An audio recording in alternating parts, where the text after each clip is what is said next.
So how does this Yizkor thing actually work?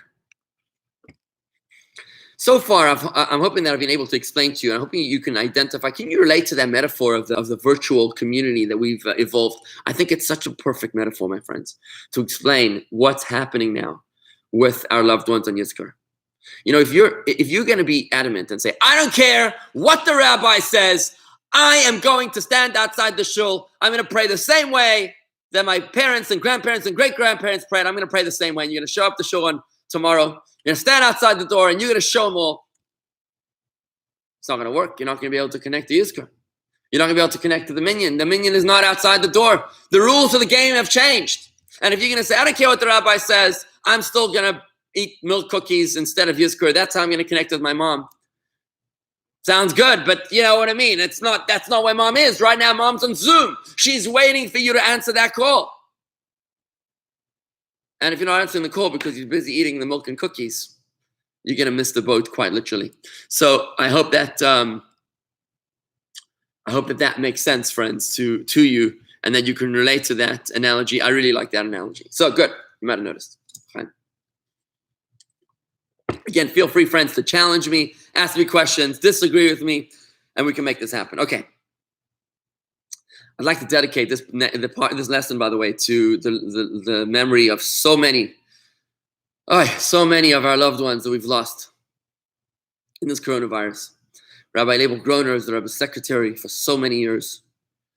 Worked very closely with Rabbi Krinsky, with Chana and Leibel's grandfather,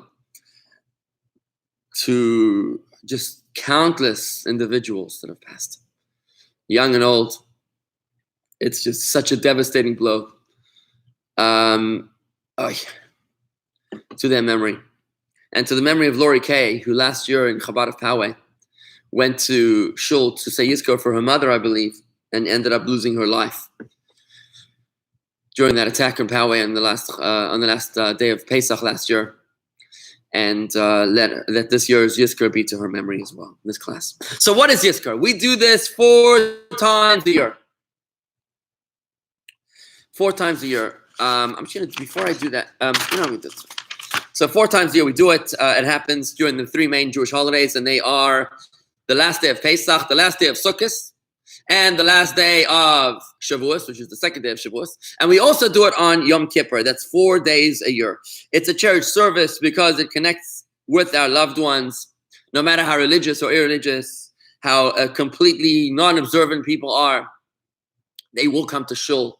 They'll do the Yizkor in the memory of their loved ones to bring merit to their souls. Now, it's preferable to do this Yizkor with a minyan. Absolutely preferable. Why is it preferable? Because the power of a congregation, the power of a minyan, is so much greater than the power of an individual. The way it's put in our holy writings is that when we approach God as a quorum, our prayer, our request can never be spurned. However, when we approach God as an individual, our prayer may or may not be accepted. That's the big deal. It says that the prayers between Rosh Hashanah and Yom Kippur, the power of an individual prayer is as great as the power of a community throughout the rest of the year. It's quite possible that right now that God has orchestrated events in such a way that we cannot daven with a minyan. I have no doubt in my mind that today davening alone is just as powerful as davening with a minyan, because that's simply the way that God wants it to be.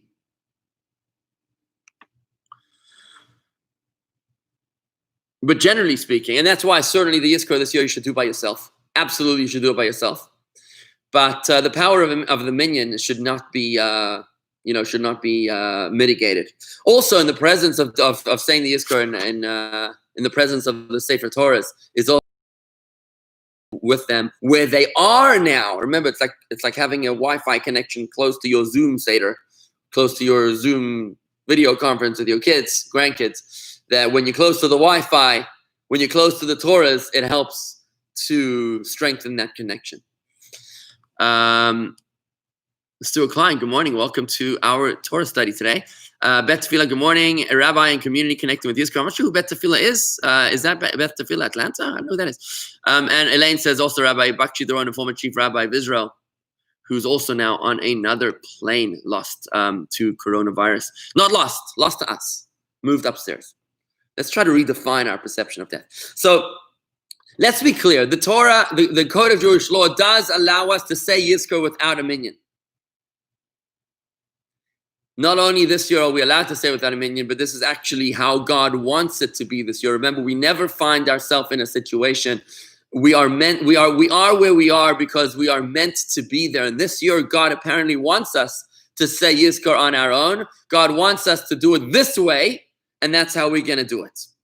So that's the what. But let's talk about the why. Why are we doing Yizkor? What's happening over here? Yizkor means to remember. Why are we doing this? What's happening over here? To understand this, we really need to understand a little bit more about the afterlife.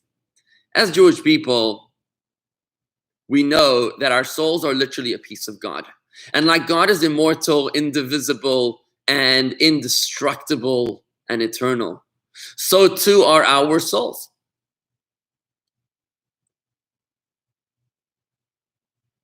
They can never die because God can never die. As mentioned earlier from the law of the conservation of energy, or as our nuclear physicist here, Andy says, good physics analogy is E equals mc squared. I'm sure Andy can explain that to us. Energy equals mass times the speed of light squared. Energy is never lost. It just transforms into mass. Mass transforms into energy. So mass, the way we know it, transforms into energy. It's interchangeable. So certainly our lives, therefore, do not disappear. We don't just vanish. We continue and we go into an afterlife. But what is the afterlife?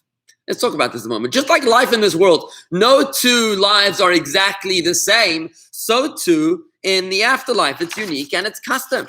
It's a spiritual world, a world of divine consciousness. In this world, we struggle with evil and darkness and challenges and problems.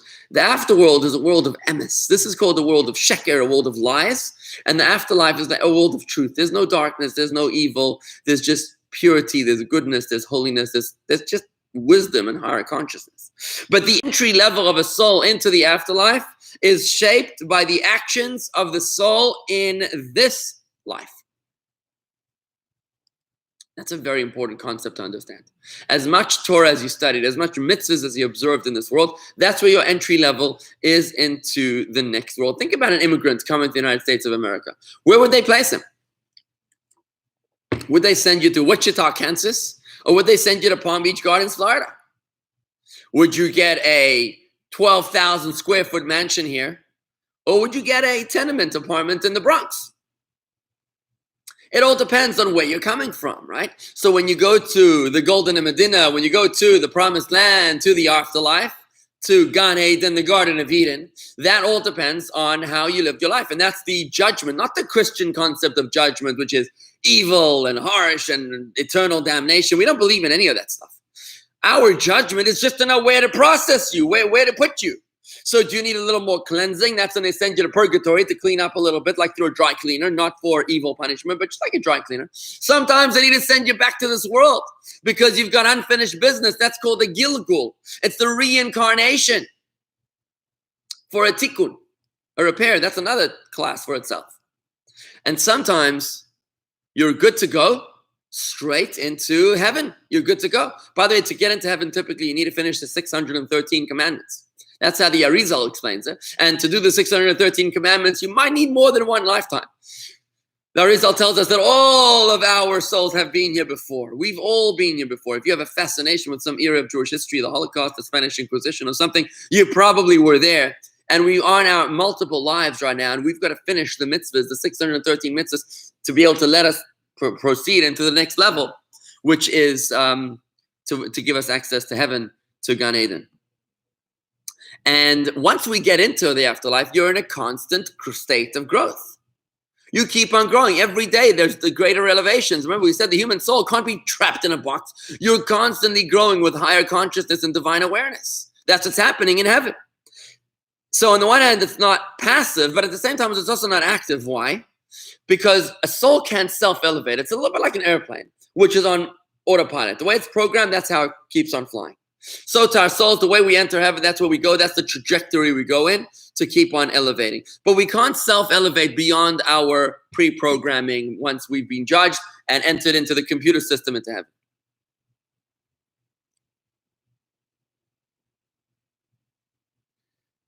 You can't, so on the one hand, you're not passive because you're dynamic, you're still growing in heaven. But at the same time, remember, the godly soul, it's a piece of God. It's dynamic. It's can't sit in a box. But at the same time, it's not active because it can't recreate itself. It can't, like us in this world, we can recreate ourselves. I can decide tomorrow that I want to do something that's never been done before. I can open a new business. I can start a new initiative. I can do things that were unthinkable. It's only impossible until somebody does it, right? So in this world, it's very exciting. You can do things that just totally reinvent yourself. And in heaven, they cannot do that. That's the challenge of heaven. You can't do that. You're stuck. This is the world where you can achieve. That's the world where you reap the benefits. You don't achieve anything. The only way that a person is able, the soul is able to get a boost in heaven is when sponsored by someone in this world. When a loved one, typically a child or anybody else, will do a mitzvah in their merit, that is what gives them a boost in the afterlife in heaven. Like the good joke goes about this evil guy, this real nasty fella goes up to heaven, he goes up, he passes, and in the processing, they look at his file and they take 2 seconds and say, you know what, you're going down to the basement. They send him down to the basement to hell. He's there for a couple hours, he's trying to get comfortable, an angel comes, and he takes him into heaven. The guy asks, well, to what do I deserve this honor? He says, well, you won't believe it. Your son was doing a shiva for you. When the rabbi walked in, he gave him a check for $18,000. Amazing. And that's why, because it's in your merit, you're going up to heaven. 3 days later, the same angel comes to him in heaven. He's getting comfortable, he's enjoying it, and he's taking him down to the basement again. He takes him to hell. The guy's like, 1 second, I thought my son wrote a check in my honor.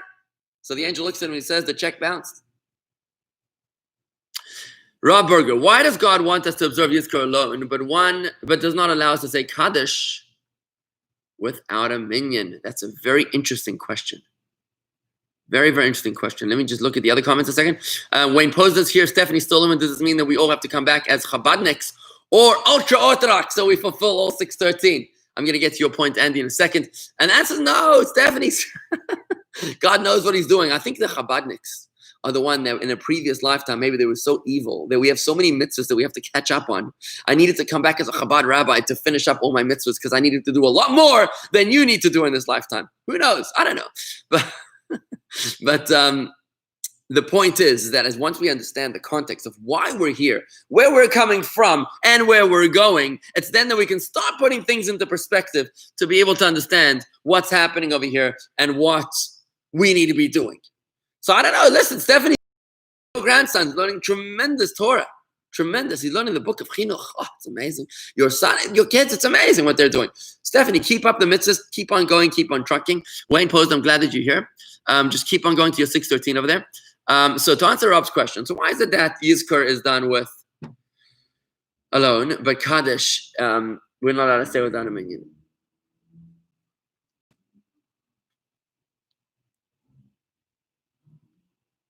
Yizkor is about the loved ones. Kaddish is about God. Let me explain this for a few moments because it's a really good question. Yizkor means to remember our loved ones. You can remember your loved ones on your own. You can write a check to tzedakah. You can do a mitzvah all by yourself, and you will thus be elevating the soul of your loved one, as I just explained. But saying Kaddish is one of the very special ways of elevating the soul of your loved one. Why? Because what you're doing is that you're publicly sanctifying the name of God. That's what Kaddish is. It is a public sanctification of the name of God. There's no mention of death. There's no mention of the deceased. You are literally shouting from the rooftops, Hashem hu ha-Elokim, God is the master of the universe, I believe. That's what you're saying in Kaddish. If you're doing that on your own, then whilst on the one hand you are making an affirmation of faith, as if you're saying Shema Yisrael Adonai Eloheinu Adonai Echad, but at the same time, you're not doing that publicly. So obviously Kaddish can only be said in a minyan because it's a public sanctification of the name of God. I hope that answers your question, Rob, because it's a really good question. It's Andy. Also, one form of energy transforms into another. That's how we get electricity from rotating coils of wires inside a generator magnet. Fascinating. And water flows from potential energy in a storage tank to kinetic energy in your water pipes. Awesome. Awesome examples there, Andy. Thank you for explaining that. Mickey, if you are loved, you never lose the person who loved you. You carry them with you all your life. Beautiful comment, Cookie. Absolutely. Yoni, Yehi Shmei Rabbah or Ein Sof need 10. Okay, so Yoni Herman, my buddy from Johannesburg. Yoni, I miss you, bro. So nice to see you, man. Wow, what a pleasure. So Yehi Shmei Rabbah is the response that we can only say when you have a quorum, when you have a minyan. May the name of God be sanctified and exalted and be made great. You are literally drawing upon yourself the infinite light of God, and that infinite light of God can only come where there is a quorum, where there is a minyan. So to be able to, this beautiful comment there from Yoni, the purpose of the Kaddish is not just to publicly sanctify the name of God, as I just explained. Yoni's saying it's even more. By publicly sanctifying the name of God, you're actually drawing infinite light upon yourself, but you can only draw that kind of infinite light when there is a minyan. And that's why, to answer Robert's question, you're only able to do that by having the Kaddish said publicly. Great comment there, Yoni. Thank you. I love how a friend of mine from Johannesburg is able to answer a question from one of my beloved members from Chicago, all because of this quarantine thing. It's amazing how we've literally moved to a whole new dimension. I would never dream of Yoni coming to my shul here in Palm Beach Gardens, but to think that Yoni can learn with me like this is a gift of the new dimension of the virtual community, which is where our loved ones are. Our loved ones can do for us so much more now that they're in another world. When they're in this world, we can engage with them through a hug and a kiss, and it's beautiful. But now we can engage with them on so much of a deeper level. Just like a virtual Torah study can do so much in a regular study. Dean, when you do the mitzvah, does it have to be specifically in the loved one's name? Absolutely, I think so, Dean. When my grandparents passed away, my father would say, for like a whole year, he would say, Le'ila nishmas avi meiri. This is in the loving memory, in the elevation. Sorry, not in loving memory. Le'ila nishmas means in the elevation of the soul of my father, my teacher. Everything my father did. This mitzvah in the elevation of the soul of my father, my teacher. Everything he did, he would say that. So you sponsor a kiddush. Sometimes it's called the Le'ilui Nishmas. When you sponsor a kiddush, sometimes it's called the Le'ilui Nishmas in elevation of the soul of. And that's what you'll notice in our shul kiddushes. Always, we do them in the elevation of the soul of someone specific. And we always get specific and we talk about them at the kiddush. Always talk about them at the kiddush. Let's see what's going on in YouTube comments. Okay, not much. House of prayer is the meaning of Bet Tefillah. Of course, good. Back to our discussion over here. So, to sum up the conversation here of Yizkor, we're going through the what, the why, the when, the who, and the how. We're going through that. We've spoken about the what. We're in the middle of the why right now. Whilst the next world is more pleasurable for souls. That's where they belong, like a candle that's drawing upwards. That's where it comes from. It's beneath the heavenly throne. It's happiest there. It's more pleasurable. The soul desires to be there more. Nevertheless, the soul recognizes that this world is more important. This world is ground zero. Here, where we have spiritual darkness, here where we are able to overcome challenge and obstacle and temptation and seduction, and to prove our mettle with our good choices and expressions of our godly soul in thought, speech, and action over our animal soul, as is the theme of the book of Tanya, Chabad Hasidic Magnus Opus, our guide to life. It's only in this world that we can truly show our mettle. So this world is more important. It's only in this world that we can actually make a difference, where we can do a mitzvah, which we're going to talk about in this class about Mashiach, about the purpose of a mitzvah, which is to draw divine awareness, not in heaven, but in this world. Because, by the way, just let me say this, that heaven, the afterlife, is a beautiful place, but it's not permanent. It's temporary. It's a waiting room, so that when Mashiach comes, those souls will all be released. Can you imagine the millions and millions and millions and millions of souls that will be released from heaven down to this world with the resurrection of the dead, with the coming of the Mashiach? Because this world is what it's all about.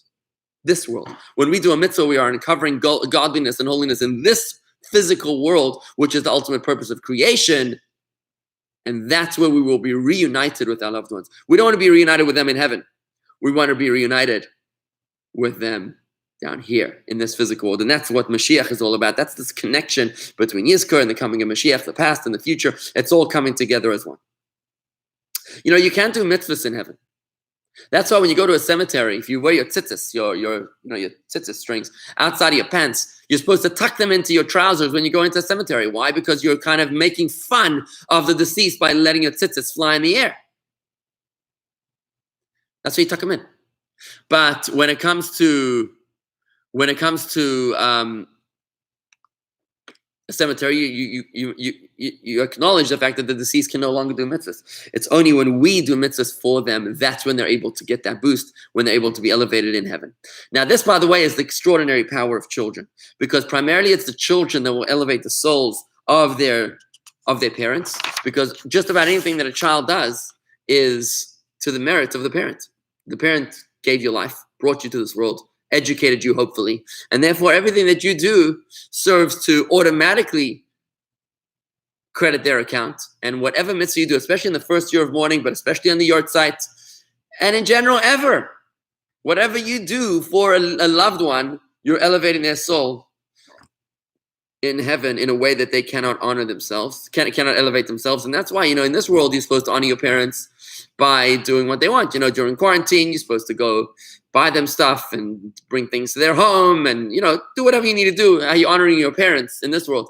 But in the next world, the way to honor your parents is by going to shul, is by doing mitzvahs, is by learning Torah, is by every time you do a mitzvah, kosher, Shabbos candles, studying Torah, tzedakah, loving your fellow Jew, whatever mitzvah that you're doing, anytime you do a mitzvah, that's how you honor your parents. Think about that a moment. If you love your parents, then you'll send them a gift package. What kind of gift package? The kind of gift package that they can appreciate in this new dimension, in this new virtual reality. Now, it doesn't only have to be kids. It could be any loved ones. Anyone that loves the deceased. We don't dedicated a Torah here in our community, the community Torah that we have, the red one.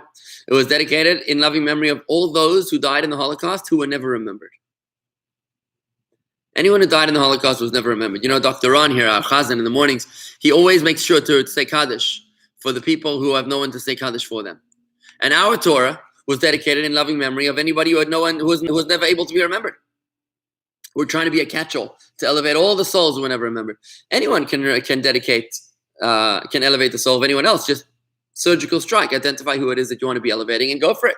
Elevate their souls. How exciting it is for us to be able to make a difference in their lives from such a distance, to be able to elevate them. It's really a beautiful thing. And now that we understand the context of the afterlife, we can finally come to the Yizkor to understand why the essence of the Yizkor prayer is the tzedakah pledge that we make.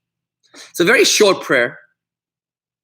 And by the way, I encourage you to look at the handout. We posted it at the top of this page. You'll see there's Yizkor handout number 1. If you look at the handout, you can just click on the link on our on this page, on this YouTube page. You'll see a link to the Yizkor handout, and there's a link to also on the YouTube page. Or both of them, you'll see the a handout over there, which actually has the Yizkor published for you in Hebrew and in English, so that you can literally go through it. And this is what you're going to go through tomorrow, God willing.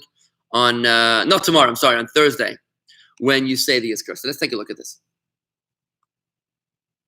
I want to welcome my mother-in-law, my shviger. Welcome to our daily Torah study. We're talking about Yizkor over here. So the essence of the Yizkor, and you'll see it in the prayer of the Yizkor, is the pledge that we make to charity. I'm going to read it to you quickly for one's father. May God remember the soul of one's father and teacher who has gone into his world, because without making a vow, I'll give to charity on his behalf. As a reward for this, may his soul be bound in the bond of life, together with the souls of Abraham, Isaac, and Jacob, Sarah, Rivka, Rachel, and Leah, and together with the other righteous men and women in the Garden of Eden. Now let us respond, Amen. That's what's going on when you say the Yizkor. Again, you'll find the Yizkor itself printed in our free handout that we posted for you here on this YouTube page and on this Facebook page. Should be on top of the comments right next to the video. And just make sure to print it out so you have it ready for you. So why do we make a tzedakah pledge? What is this, some sort of a cheap solicitation that the rabbis are coming up with when the people are gathered in the synagogue? No, that's not what it's about. It's the ability to understand that we believe in the eternal life of our loved ones. And then now they need us more than ever before because they've moved virtual. Like this video has moved our relationship from a person-to-person relationship to a virtual relationship. This is how we can connect with them. It's kind of like, when you're trying to Zoom with your parents. Can you hear me? I can't see you. And you're you're trying to explain to them how video conferencing works. And you're saying, Mom, I can see only your nose. I can see the fan on the roof. I can't see your face, Mom. Imagine if you could send them like a little assistant to help them do the video conference properly. That's what they need right now, right? Tzedakah is what they need right now, because when we do a mitzvah in this world, especially a mitzvah like tzedakah, which is a very tangible mitzvah. Other mitzvahs sometimes a little intangible. You make a pledge to study Torah. It could be a little intangible, but when you give tzedakah, you're making an actual difference in an actual person's life.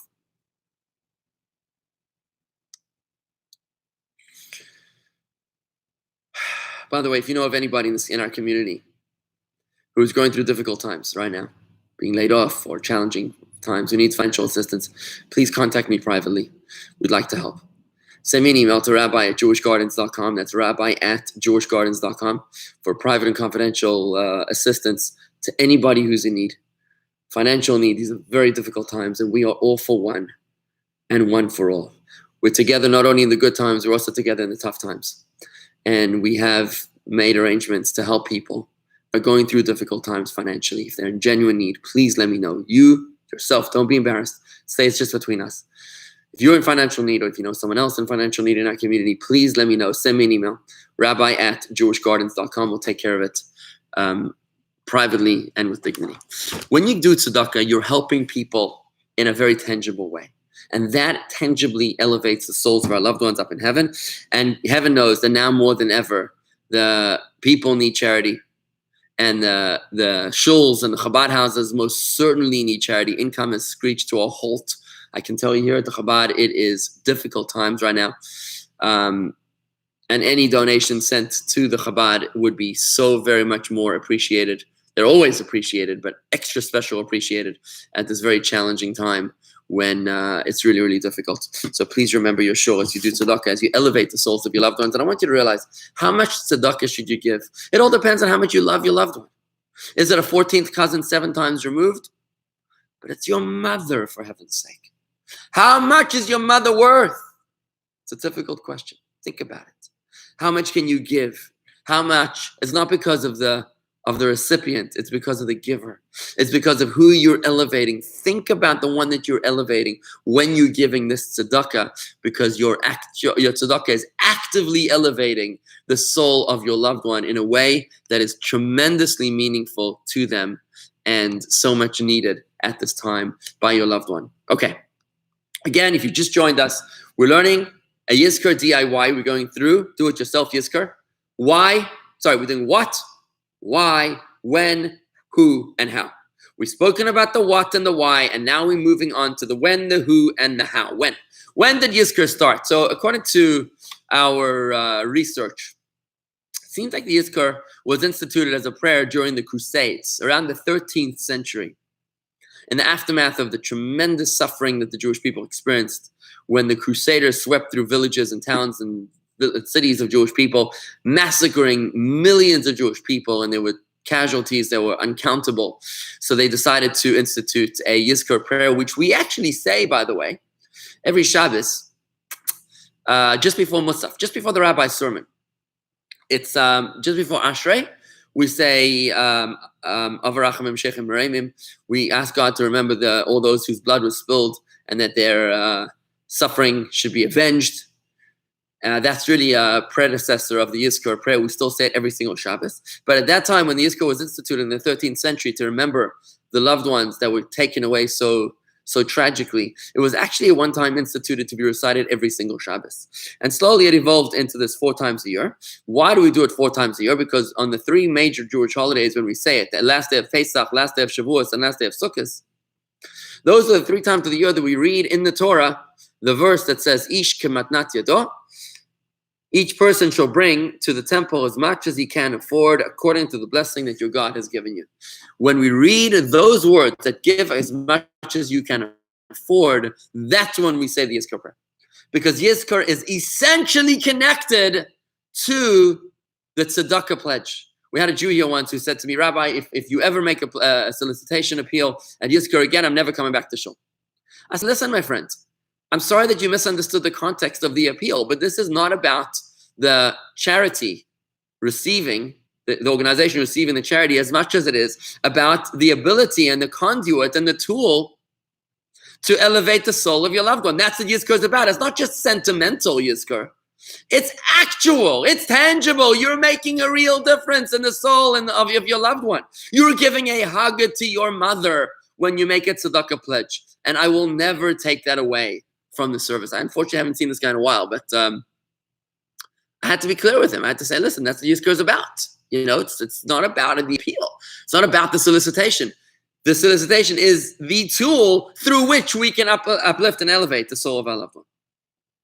Now, of course, Yom Kippur, in addition to the 3 times that we read that verse, to give according to your ability, Yom Kippur, we also is the 4th time we say the Yizkor, because that's when everybody's being remembered anyways, not only the living, but even the deceased. Everyone is being judged on Yom Kippur. So since they're being judged anyways, we're asking God to remember them favorably by giving extra merit to their souls on the day that they're being remembered and the day that they're being judged.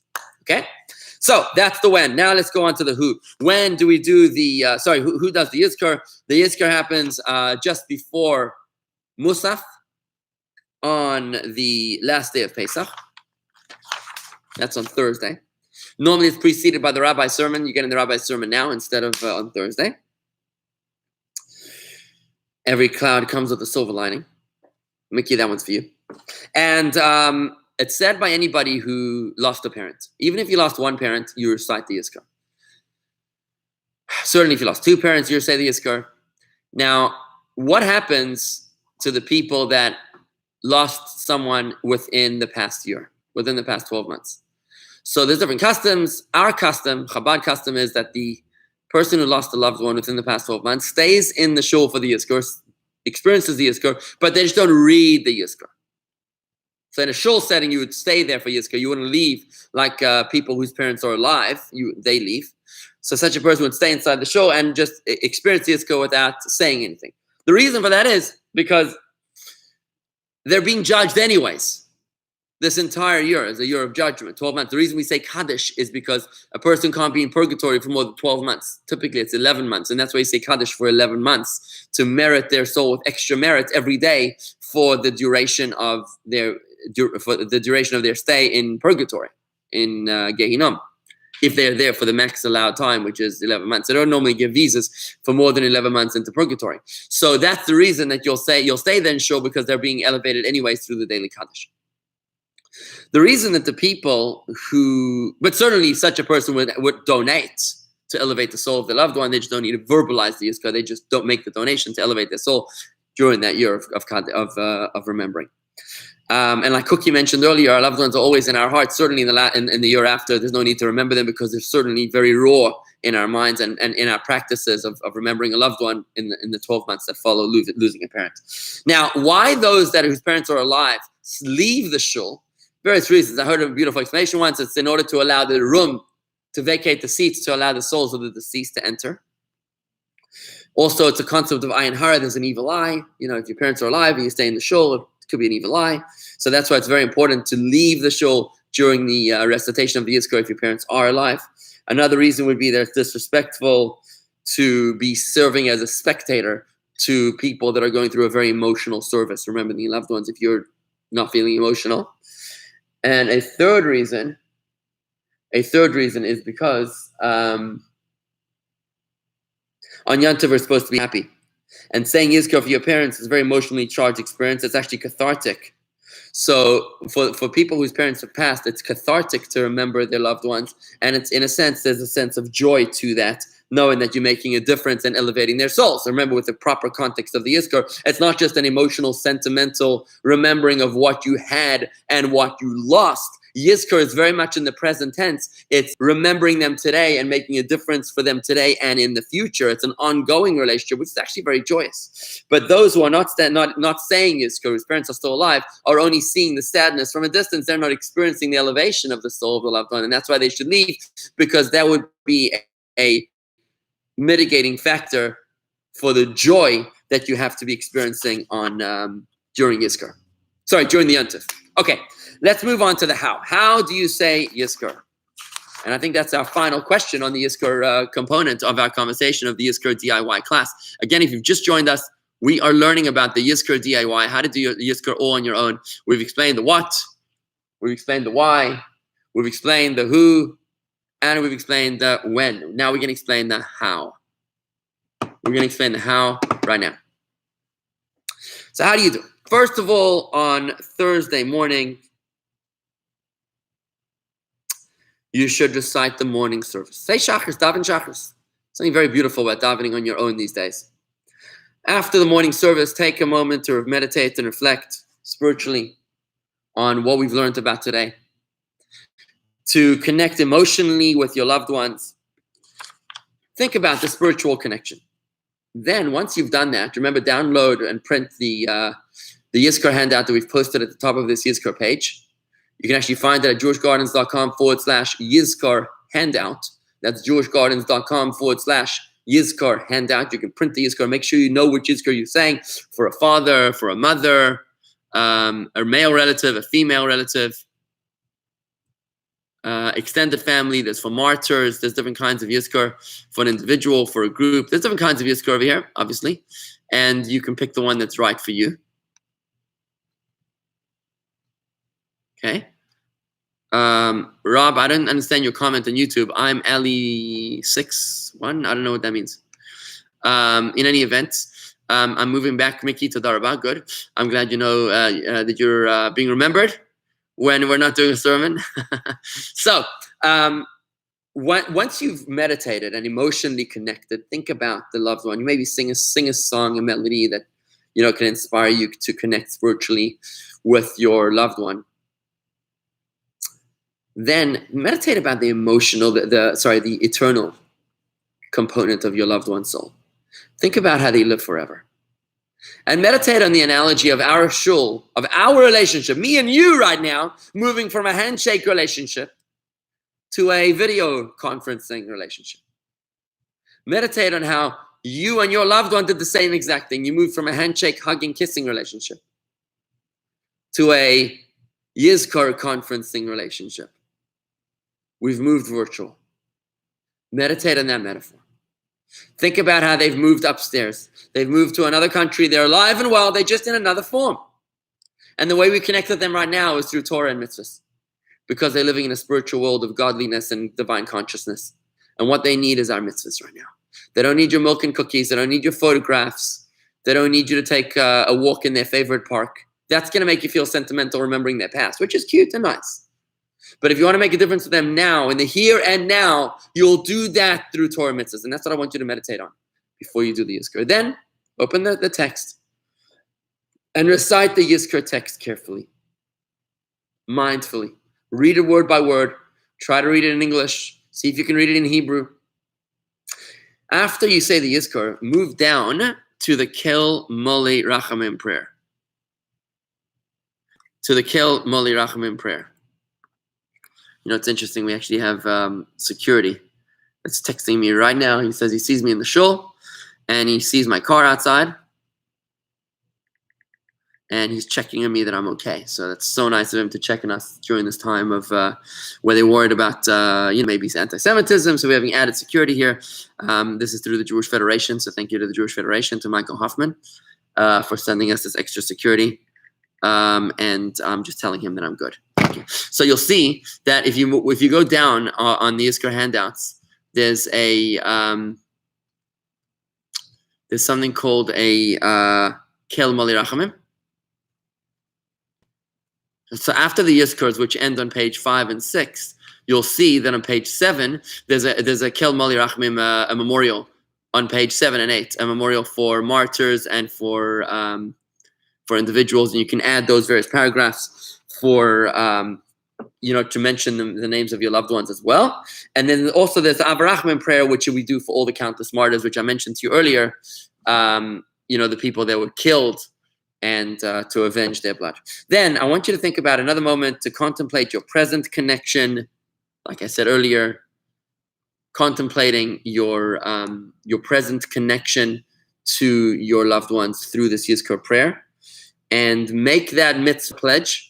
Make that tzedakah pledge on Thursday when you say the yahrzeit, when you say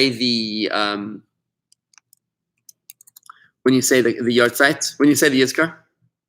And most importantly, after the Yontiv, make sure to pay the pledge. And you can do that pledge. You can pay it before the Yontiv. You can do it online right now. You can go to jewishgardens.com/donate, where you can actually make your mitzvah pledge right here, right now. Or you can do it after Yontiv. That's jewishgardens.com/donate. You can also call the office if you'd like to make that donation at 561-624-2223. That's 561-624-2223, where you can make your mitzvah pledge for tzedakah. Okay? Now, that happens on Thursday. This is when you do the Yizkor. Now, to answer Rob's question, when do you light the Yizkor candle? Rob, you do not light the Yizkor candle on Thursday. Do not light it on Thursday, because you're not allowed to light the Yizkor candle on Thursday. It would be a violation of Yontiv to light the candle in memory of your loved one whose soul you're trying to elevate through the mitzvah of Yontiv.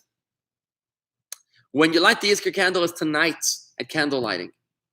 You light the candle when you light your candles for Yontiv tonight before 7:27 p.m. You say the blessing, Hadlik Neshel Yom Tov.